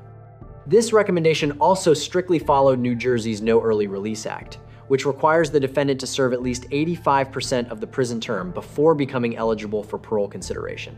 On September 6, 2019, Kim Nguyen formally appeared in court and admitted his crimes under the agreed-upon deal. He understood that with strong evidence from fingerprints and security camera footage, pleading guilty was the only way to avoid an even harsher sentence. Then, on October 30th, 2019, the court officially imposed the agreed sentence, 10 years in a New Jersey state prison. The sentence was divided into 2 consecutive parts, 5 years for each robbery. The judge emphasized that under the No Early Release Act, Kim Nguyen would have to serve at least 8 years and 6 months before he could even consider release. In addition, he received additional penalties for terroristic threats and theft, but those charges were merged into the main sentence to be served concurrently. The court also ordered Kim to repay the full amount of money he had stolen, and after his release, he would remain under strict community supervision for several more years. After the hearing concluded, Kim Nguyen was escorted back to detention to await transfer to New Jersey State Prison to serve his sentence. As of now, he remains incarcerated there, and the earliest he is expected to be considered for parole is 2027 or 2028. This serial bank robbery case was both suspenseful and thought-provoking within American society. From a media perspective, although it was not a gruesome case involving fatalities, it still drew significant public attention. Local newspapers in New Jersey and Pennsylvania provided frequent updates, covering the story intensively from the moment the robberies occurred until the suspect was captured. Online communities also discussed the case actively, with many expressing regret that someone who once held a stable job like Kim Nguyen had spiraled into crime. Others criticized the probation system for failing to maintain strict oversight, allowing a dangerous offender the opportunity to strike again. In terms of social impact, this robbery sounded the alarm about security at financial institutions. Although there were no casualties, it was clear that gaps in the banking security system allowed Kim Nguyen to act with such confidence and get away with it so smoothly. After the incident, many smaller banks along the Jersey Shore had to review their security procedures and provide additional training for employees on how to respond more effectively when faced with robberies. Some even temporarily hired armed security for several months to reassure customers coming in to conduct transactions. From the law enforcement perspective, the Ocean County Prosecutor's Office considered this case a standout success, demonstrating the power of interagency cooperation. As the Barnegat police chief once stated, more than a dozen agencies, from federal and state to local, worked together, using every skill and resource available to successfully capture the criminal. Late on the night of May 5th, 1986, the 911 dispatch center in Santa Ana received a frantic emergency call. On the other end of the line, a trembling man reported that his wife had just been killed inside their home. Police officers and paramedics were immediately dispatched to the small house on Huron Drive. When the first responders stepped inside, an unforgettable scene unfolded before them. A middle-aged woman lay slumped beside the bed, her hands folded as if in prayer. Around her, a broken rosary lay scattered in pieces. Outside in the living room, more than a dozen children of all ages were sobbing uncontrollably in their father's arms. Everyone was in shock, clinging tightly to one another as if they had just awakened from a horrifying nightmare. Based on initial observations, investigators believed there were clear signs of a violent break-in. The home was in disarray. A closet stood wide open, drawers had been yanked out, and belongings were strewn everywhere, suggesting the house had just been ransacked in an extremely aggressive search. What was strange, however, was that the family reported nothing valuable had been taken. The wallet was still intact, and the few pieces of jewelry they owned were untouched. Investigators also found that a landline phone in the kitchen had been ripped from its cord, an indication that the intruders deliberately tried to prevent the victim from calling for help. In the bedroom, the single bullet that passed through the victim's body was still lying on the floor, suggesting the weapon used may have been a small caliber handgun. The victim's identity was quickly confirmed through the husband's statement. She was Nguyen Thi Huong, 46 years old, a Vietnamese woman and the mother of 14 children. Trung Nguyen, 59 years old, the victim's husband, was still in shock.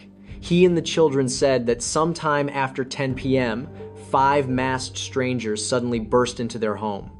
Through sobs, Kim Hung Go, 19 years old, the oldest daughter, recounted the horrifying moments that led to that night's tragedy. That evening, she came home late from school. As soon as she drove into the driveway, a gunman suddenly pressed a weapon to her head and ordered her out of the car. Immediately, 4 other shadowy figures rushed in. One grabbed her arm, while another shoved a gun into her back, forcing her toward the front door. At that moment, Kim's 8-year-old brother saw his sister had arrived and innocently went to open the door to welcome her. The instant the door swung open, all 5 robbers charged inside like wild wolves. According to the family, the group moved with speed and coordination. Two of them closed in on Kim, shoved her down onto the sofa, and shouted for everyone to gather in one place. At the same time, another one sprinted into the kitchen and violently tore the wall phone from its cord, cutting off any chance of calling for help. The remaining intruders split up and ran to the bedrooms, dragging each family member into the living room. They rummaged everywhere, throwing open closets, searching under beds, and even storming into the bathroom where two boys were hiding and yanking them out. In total, the father and 14 children, ranging in age from 4 to 21, were held at gunpoint.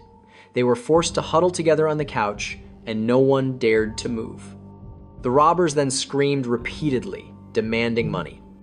In utter panic, the father and children could only shake their heads and plead because the family was struggling financially at that moment.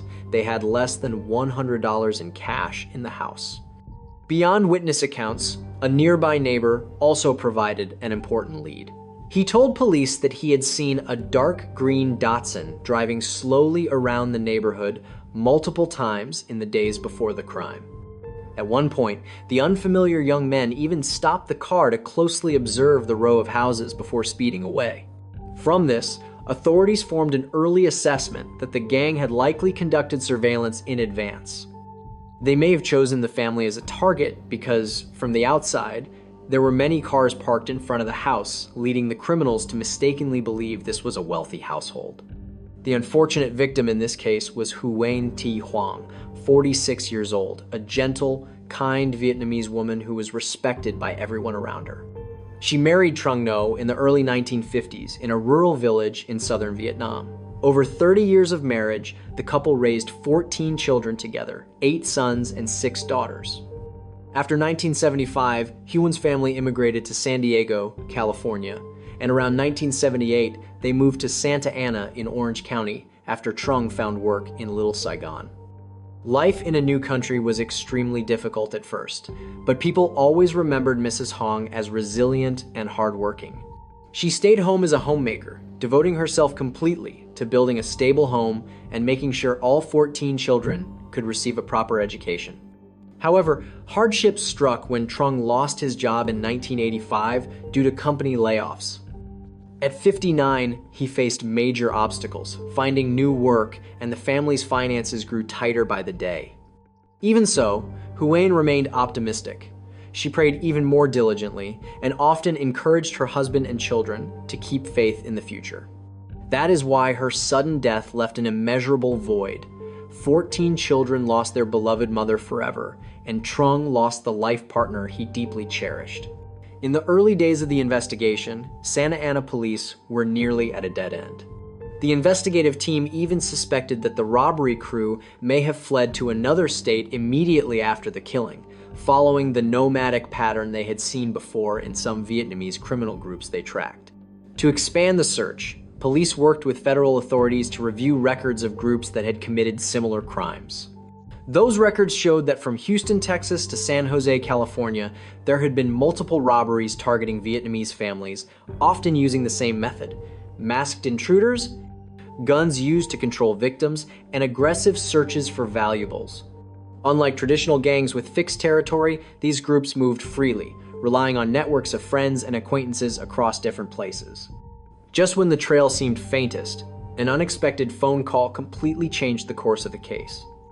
On May 28, 1986, nearly 3 weeks after the tragedy, a Vietnamese woman called the Santa Ana Police Department. She identified herself as the mother of a 13-year-old boy named Nguyen Nguyen and said her son had just confessed that he was involved in the robbery that left one person dead. The call stunned investigators and became the pivotal breakthrough that tore away the mystery. Following the information she provided, police quickly raided a house in Garden Grove near Santa Ana and arrested 2 juveniles who were there. Nguyen Nguyen, 13 years old, the boy who had confessed to his mother, and another boy named Quoc Kien Go, 12 years old. In the interrogation room, both Quoc and Nguyen quickly bowed their heads and confessed. The 2 teenagers admitted that on the night of May 5th, they and several older boys took part in the robbery in Santa Ana. They described in clear detail how the night unfolded, and their accounts matched the victim family's statements exactly. From their confessions, police were shocked to learn that the entire crew consisted of Vietnamese juveniles, with the youngest only 12 and the oldest only just past adolescence. Even so, both Quoc and Mun insisted they did not carry a gun or directly harm anyone. They said they merely followed the older boys and acted as errand runners. According to the two boys, the person who fired the fatal shot that killed Mrs. Hoang was An Sao, who was only 14 and was considered the most reckless member of the group. Quoc and Mun also repeated Sao's excuse afterward that he accidentally pulled the trigger because Mrs. Hoang screamed in terror when she saw him in the bedroom. They added that immediately after the gunshot, it was Sao himself who shouted for everyone to run, and the group panicked and fled at once, not even managing to take any property with them. With these critical details, investigators were able to identify the full roster of the crew. In addition to Quoc, Mun, and Sao Van Lay, who were staying in Garden Grove, the group also included Dung Nguyen, 17 years old, and Tien Van Nguyen, 19 years old, both of whom also lived in the Garden Grove area. Dung and Tien were the two oldest members and were identified as the ones leading the group. According to Quoc and Mun, Tien and Dung recruited them by tempting them with promises of a big payout. On June 6, 1986, investigators went undercover and set up surveillance at a Vietnamese shopping center in Santa Ana where Dung Nguyen was known to frequent.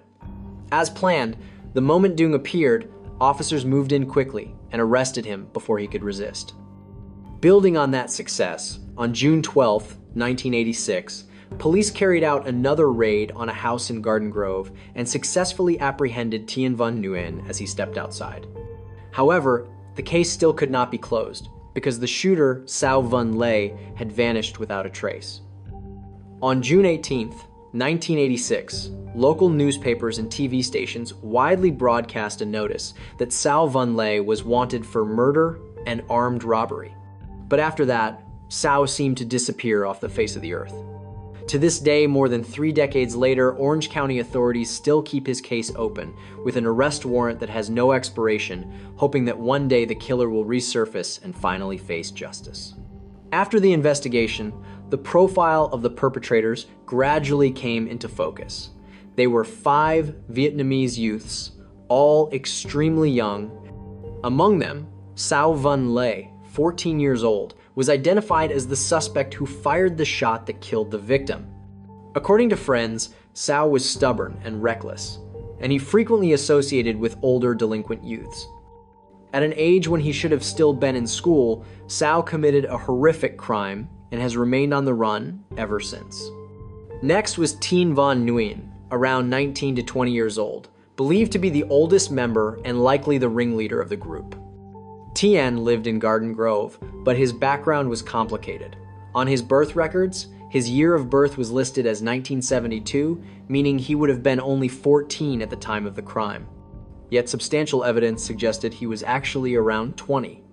This discrepancy was believed to be deliberate. Tien allegedly falsified his age to qualify as a juvenile if he committed crimes, a calculated tactic that revealed his cunning and deceitful nature. Court records showed that Tien left Vietnam in 1980 with his older sister, while his mother remained back home. Growing up without parents nearby, and with his sister overwhelmed by survival and unable to supervise him closely, Tien dropped out of school early and began mixing with bad influences. Before long, Tien became part of a local street gang crowd. Many details of the crime, from stealing a car for preparation to assigning roles for guarding and planning an escape, were believed to have been orchestrated by someone as seasoned as Tien. Even on the night of the robbery, as the group discussed how to control Kim Huang outside, Tien reportedly coldly declared that if there was any commotion inside, they would harm her immediately. The next suspect was Dung Nguyen, 17 years old, also living in Garden Grove, with a deeply unfortunate background.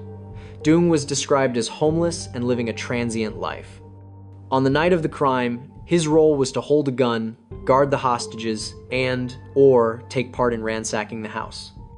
However, after being arrested, Dung showed remorse and chose to cooperate with prosecutors. He agreed to plead guilty early in exchange for leniency, and he also agreed to testify in court against his older accomplices. Nguyen, 13 years old, living in Anaheim, was the boy who ultimately confessed through his mother. At that age, Mun seemed not to fully grasp the severe consequences of what he had done. He said he did not realize that participating in a robbery could lead to murder. After the crime, overwhelmed by guilt, Mun told his mother everything. Quoc Kien Go, 12 years old, also living in Anaheim, was the youngest member of the group. Like Mun, Quoc still had a family caring for him. The only motive that may have pulled him into the crime was a desire to prove himself to friends, a mindset that is sadly common among adolescents. During questioning, Quoc insisted that he never held a gun and was only tagging along with friends. However, the victim's family maintained that every intruder that night had a weapon in hand. It is very possible that Quoc was given a fake gun by the older boys for the purpose of intimidating the victims. Overall, none of the 5 suspects had any serious prior criminal record. This could be considered their first major crime, but terrifyingly, it became an exceptionally brutal murder. Based on the suspects' statements, police were able to reconstruct the sequence of events in considerable detail. The plan was believed to have been masterminded by Tien Van Nguyen and Dung Nguyen. The two recruited 3 younger boys to make them easier to control and to increase the size of the crew. To prepare, a few days before the crime, the group stole 2 cars to use as transportation in order to avoid being traced by law enforcement. They also readied weapons, including at least 3 handguns. On the night of May 5th, 1986, all 5 met up, split into 2 vehicles, and drove to Santa Ana to carry out the job. At around 10 p.m., just as they arrived in the area, Kim Hung-go returned from school and pulled into the driveway. Seeing an opportunity, Sao was assigned to approach her and use her so the group could rush straight into the house. Once inside, they quickly took control of the entire family and forced 13 people to huddle together in the living room. While some stood guard over the hostages, the others began ransacking the house and cutting the phone line. Throughout it all, the robbers shouted and threatened to harm each person if the family did not hand over cash and gold, plunging everyone into terror. Amid the chaos, Lê Văn Sao broke into a back bedroom where Nguyen Thi Huang was praying, unaware of what was happening. When she suddenly saw a masked man holding a gun, she panicked and screamed. The moment startled Sao, and in that confusion, he likely pulled the trigger, shooting the victim and killing her on the spot. The gunshot seemed to freeze the entire house in shock. Trung tried to rush toward the bedroom but was stopped at gunpoint by the robbers. Realizing the situation had spiraled out of control, Tien immediately ordered everyone to retreat. The group scattered and fled into the night, leaving behind a family shattered beyond repair. The case was soon brought to court and split into 2 parallel tracks: juvenile court for defendants under 18 and superior court for adult defendants. In July 1986, at the Orange County Juvenile Court, the 2 youngest defendants, Quoc Kien Go, 12 years old, and Mun Nguyen, 13 years old, were tried on charges of first-degree murder, along with related charges such as armed robbery and burglary. Because both had confessed, the proceedings moved relatively quickly. After finding them guilty, the judge did not immediately impose sentencing, but instead ordered a probation report phase in order to carefully evaluate their family circumstances, backgrounds, and potential for rehabilitation. On August 8, 1986, the court officially ruled that Quoc Kien Go and Mun Nguyen would be committed to the California Youth Authority for rehabilitation until they turned 25. The decision immediately sparked heated debate within the community. Some argued the sentence was far too lenient for a murder charge, while others saw it as a chance for 2 still malleable children to be educated, rehabilitated, and removed from a harmful environment. As for Dung Nguyen, 17 years old, his case took a different path because he chose to plead guilty early and cooperated actively with investigators. In September 1986, the Orange County District Attorney's Office reached a plea agreement. Under that agreement, Dung admitted to first-degree murder and armed robbery in exchange for the prosecution recommending that he serve his sentence in the California Youth Authority rather than state prison, and that no sentencing enhancements would be pursued. After the judge approved the deal, Dung was also placed in the juvenile correctional system, with the possibility of detention and transfers based on age until he turned 25. While waiting for Thien's trial, Dung showed clear remorse and, through his attorney, repeatedly conveyed apologies to the victim's family. At that point, the legal spotlight largely shifted to Thien Van Nguyen, who faced an adult trial and the possibility of a life sentence. In March 1987, at the Orange County Superior Court, Thien was formally tried before a jury. Based on recorded confessions, witness testimony, and statements from co-defendants, the jury reached a verdict that Thien Van Nguyen was guilty of first-degree murder, along with armed robbery and burglary. At the sentencing hearing, the defense attorneys continued trying to rely on the question of Thien's true age in order to seek a reduced punishment. They cited information on his green card, as well as the inability to verify birth records due to international relations barriers at the time. However, the judge rejected these arguments and stated there was sufficient basis to conclude that Thien was an adult. The court sentenced him to life in prison, with a minimum of 25 years to be served before he could be considered for parole. Thien's attorneys then filed an appeal, focusing on the validity of the age determination procedure and whether the defendant's confession had been voluntary. In August 1990, the California Court of Appeal denied the appeal and upheld the original sentence. As for Sao Van Lay, the shooter, because he had fled, authorities were still unable to bring him to trial. Prosecutors obtained a special warrant and placed the case on hold under the principle that if Sao were ever captured, he would still be prosecuted and would face a life sentence. The 1986 robbery murder committed by this Vietnamese gang sent powerful shockwaves through the public. Media coverage at the time was constant, expressing disbelief at the reality that the perpetrators were Vietnamese children still so young. From another angle, Mun Huon's mother was widely praised by both the press and the community for her courage in voluntarily turning her own child in to the authorities. Even while enduring unimaginable pain, she chose justice and what was right over personal emotion, and it was precisely that courage that helped bring the case to light so quickly. Her action also played an important role in building trust between the Vietnamese community and U.S. law enforcement, an already cautious relationship in the years before. After the case, Orange County Police increased outreach to the Vietnamese community by establishing Vietnamese language hotlines and organizing in-person meetings and discussions. These efforts aim to help residents understand that cooperating with police is the best way to protect themselves and their families. As we close today's case, the biggest mystery likely remains Sao Van Lay's current whereabouts.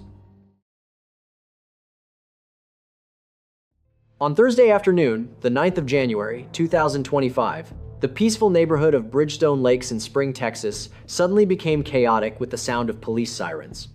Earlier, at around 3:22 in the afternoon, the 911 dispatch center received an emergency call reporting a robbery at 22100 Bridgestone Pine Court. Upon arriving at the scene, officers were shocked to find a man lying unconscious at the entrance to the garage. The victim was barefoot, sprawled on the ground, with signs of a violent struggle and chaos all around him. He was immediately taken to Kingwood Hospital for emergency treatment, but he did not survive due to the severity of his injuries. According to the caller, a nearby neighbor, as soon as he heard a loud noise followed by desperate screams for help, he rushed over. And then, a terrifying scene appeared before his eyes. The victim lay motionless, with a head wound and disheveled clothing as if he had been roughly searched. The victim's cousin also ran out in time, and the two of them tried to perform CPR on the victim while waiting for paramedics to arrive. In that chaotic moment, they only caught a brief glimpse of a white car speeding away. While investigators were busy collecting evidence at the scene, another team quickly moved to identify the victim. With the victim's cousin present, police confirmed that the victim was Dat Trung, 39 years old, a Vietnamese man who was living in Spring, Texas. From the initial accounts given by relatives and neighbors, Dat was known as a gentle person, hardworking, and someone who had lived in the Bridgestone Lakes neighborhood for quite a long time. Everyone stated that he had never had any conflicts or disputes with others in the neighborhood. Although the media had not specifically mentioned his main occupation, traces left at the scene suggested that Dat ran an online selling business from his home. The home's garage was filled with various athletic shoes and neatly arranged shipping boxes, indicating that Dat may have been a collector or a sneaker seller, something that has become both a popular hobby and a common side business today. it is highly likely that at the time of the incident, the victim was selling a pair of shoes or another valuable collectible through Facebook Marketplace or other online buying and selling groups. Immediately after confirming the victim's identity, the Harris County authorities began investigating, with a preliminary assessment that this was a robbery that turned deadly. Information from the cousin indicated that Dat was waiting for a buyer to come purchase an item he had listed on Facebook, so the most plausible scenario was that the victim had been lured into a fake transaction in order to be robbed. Initial findings from the medical examiner showed that the victim had no gunshot wounds or stab wounds on his body. Instead, the most likely cause of death was a traumatic brain injury after his head slammed forcefully onto the concrete. At the scene, investigators carefully collected every possible clue, and fortunately, a neighbor's security camera captured part of what happened. In the footage, Dat Trung is standing on the sidewalk in front of his house and appears to be waiting for the buyer to arrive. Not long after, a white two-door car appears, slowly pulls up, and stops directly in front of his home. Two young men step out and walk toward Dat, while another person remains behind the wheel, waiting. Believing they were customers, Dat greeted them warmly and started chatting. However, after just a few brief exchanges, the situation suddenly took a turn for the worse. One of the two strangers began arguing and shouting at him, while the other quietly moved behind his back. While Dat was still confused, the attack happened without warning. The strangers surrounded the victim. Although he struggled desperately to get away and managed to run a short distance, they still caught up to him and shoved him hard, causing him to fall to the ground. The shove made him fall backward, and his head struck the concrete driveway leading into the garage. The shocking video also shows that after Dat lost consciousness, the attackers still rushed in to search him. They grabbed at the victim's clothing and dragged his body across the concrete to look for his wallet and phone. After taking the item he had intended to sell, along with other valuable belongings, they immediately jumped into the car and fled the scene. The entire incident unfolded in a flash, within just a few minutes, right in broad daylight and right at the victim's front door. Based on the police's initial assessment, this was not a premeditated killing, but rather a robbery that resulted in the victim's unintended death. This distinction is extremely important legally, because it helps shape how the suspects will be charged during later court proceedings. In addition to collecting footage from security cameras, authorities also took statements from witnesses nearby. Many neighbors confirmed seeing two young men hurriedly get into a white sedan and speed away right after the struggle. These valuable leads helped police narrow down the list of suspects. Soon after, the major crimes team worked closely with Harris County Precinct 4 to track down the suspicious vehicle in surrounding areas.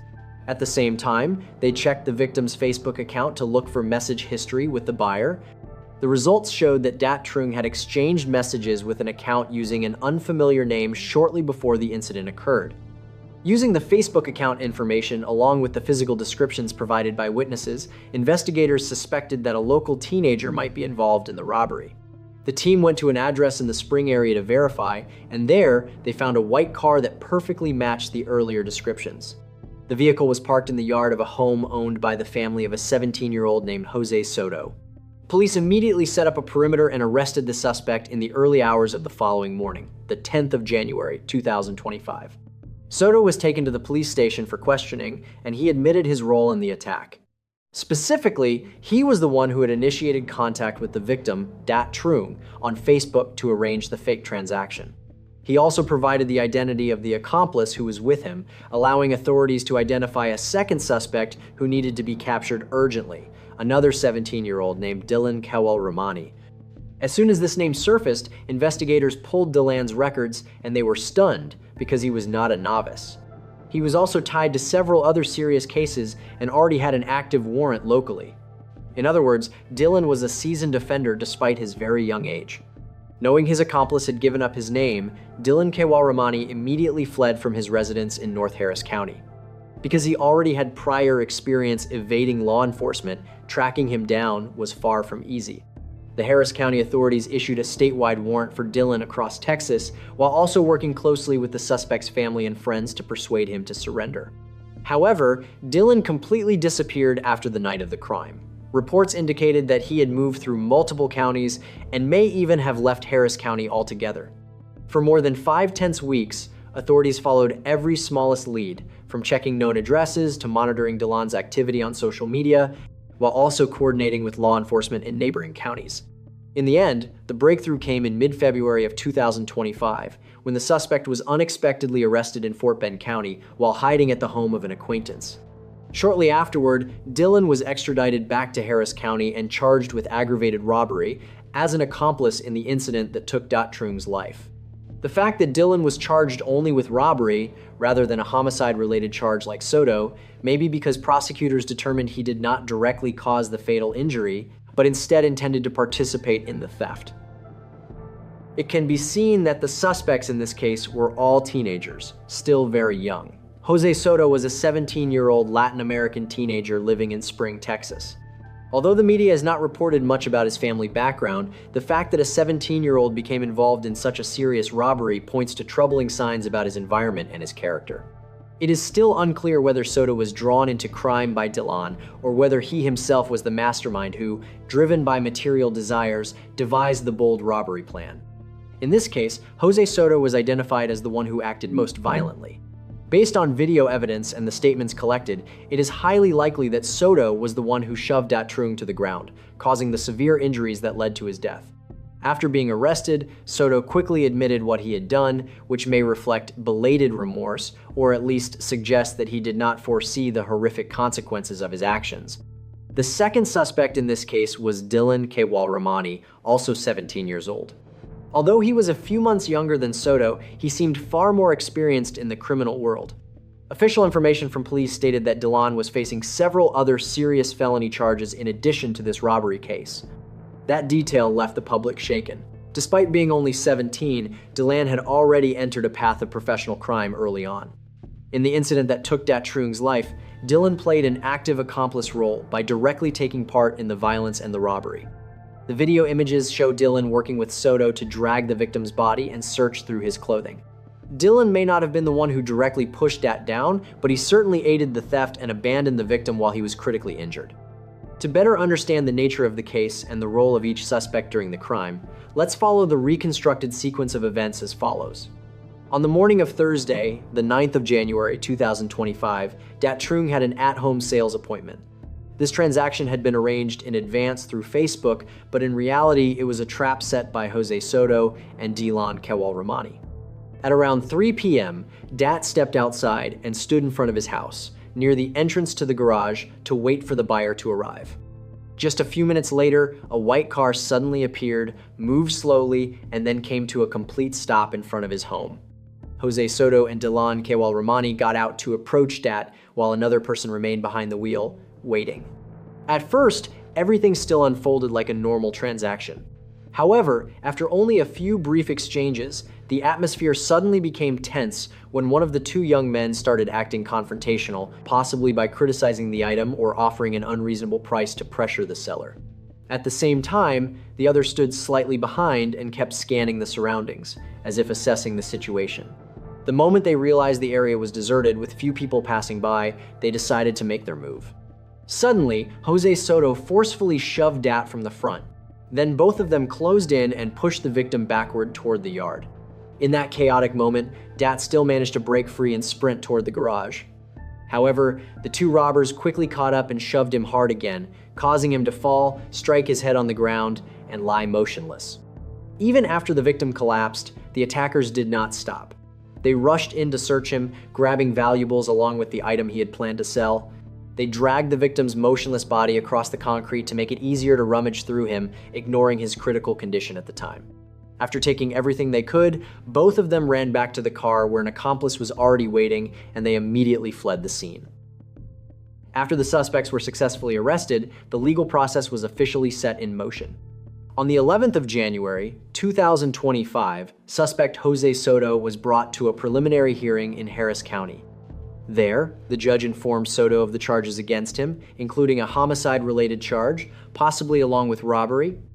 Due to the particularly serious nature of the case, the court set Soto's bond at $200,000. This was considered a relatively high bond amount. In addition, the court could also impose strict supervision conditions if he were to be released pre-trial. As for Dylan Kewal-Ramani, because he was arrested later, the legal process was slightly different. Dylan was initially held at the Fort Bend County Jail, and only afterward were procedures carried out to transfer him back to Harris County to consolidate prosecution. He was charged with aggravated robbery. Although the victim died, the fact that Dylan was not charged with a homicide-related offense may be because prosecutors assessed his role as secondary and not directly responsible for the action that caused the victim's death. However, legally, aggravated robbery resulting in death still carries an extremely severe sentencing range, and under Texas law, it can even result in a life sentence. The case was later transferred to the Harris County Criminal Court to await a formal trial date. Because both defendants were 17 at the time of the crime, under Texas law they would be tried as adults.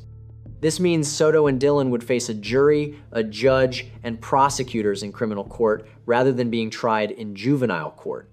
This legal process can be lengthy and may involve multiple complex stages, including depositions, evidence review, and courtroom arguments between defense attorneys and prosecutors.